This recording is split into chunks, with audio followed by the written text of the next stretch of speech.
Nous allons voir comment écrire une équation de dissolution.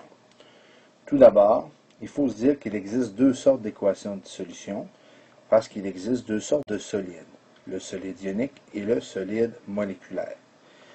Avant d'être capable d'écrire une équation de dissolution, nous devons nous poser la question, sommes-nous devant un solide ionique ou un solide moléculaire? Prenons le NaCl. Nous avons déjà vu préalablement comment reconnaître un solide ionique. On se pose toujours la même question, on coupe la molécule en deux et on regarde si elle débute par hydrogène, NH4 ou un métal. Ici, le sodium est un métal. Nous aurons donc l'ion Na, plus parce que c'est un alcalin. Ensuite, le chlore, est-ce que c'est l'ion H? Est-ce que c'est un non-métal? Ou est-ce que c'est un anion polyatomique? La réponse est simple. Le chlore est un non-métal. Puisque c'est un halogène, Cl-. Maintenant que nous savons que ce sont deux ions, que c'est un solide ionique, nous pouvons écrire l'équation de dissolution. NaCl solide devient donc Na plus aqueux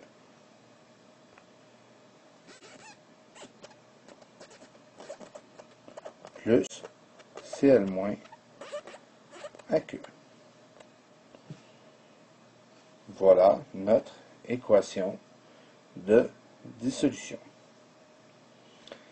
Si nous avons le C12H22O11 maintenant, sommes-nous capables de couper cette molécule en deux là et vérifier si elle débute par hydrogène NH4 ou un métal? Elle débute par carbone, ce n'est donc pas un solide ionique, c'est un solide moléculaire.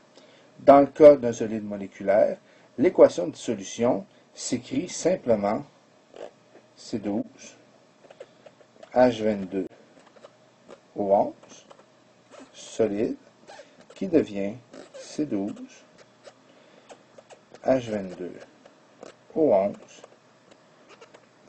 aqueux. On remarque que lorsque ce n'est pas ionique, la molécule reste inchangée, c'est juste qu'elle passe de solide à aqueux. Si maintenant nous avons du CaOH deux fois, sommes-nous capables de couper cette molécule en deux? Oui, elle débute ici par un métal, le calcium, qui puisqu'il est un alcalino-terreux, devient Ca2+, et l'ion hydroxyde, OH, que nous avons deux fois, OH-. Si on vérifie, puisque la molécule au départ est neutre, est-ce que les ions, ici 2 et 2 est-ce que ça me donne aussi quelque chose de neutre? Notre réponse est oui. À ce moment-là, nous pouvons déjà écrire notre équation de dissolution. Le CaOH deux fois solide devient Ca2+ aqueux plus deux fois l'ion OH- aqueux.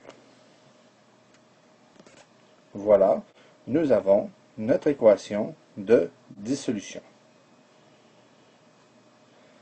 H2SO4, même chose. Nous sommes capables, oui, de couper la molécule en deux. Elle commence par hydrogène. Il y en a deux, H+, H+, et elle se termine par un ion polyatomique. Dans notre cas, nous avons le SO4. Même si à ce moment-ci, on ne connaîtrait pas quelle est la charge portée par l'ion SO4, on pourrait le deviner. Un ion SO4 est neutralisé, au point de vue de la charge électrique, par deux ions H+. Qu'est-ce qui neutralise 2+ au niveau électrique? C'est 2-. Nous saurions donc la charge de notre ion. L'équation de dissolution, maintenant, pourrait donc s'écrire dans notre cas H2SO4 solide me donnerait 2H+ aqueux plus SO4, 2 moins AQ. Nous aurions notre équation de dissolution.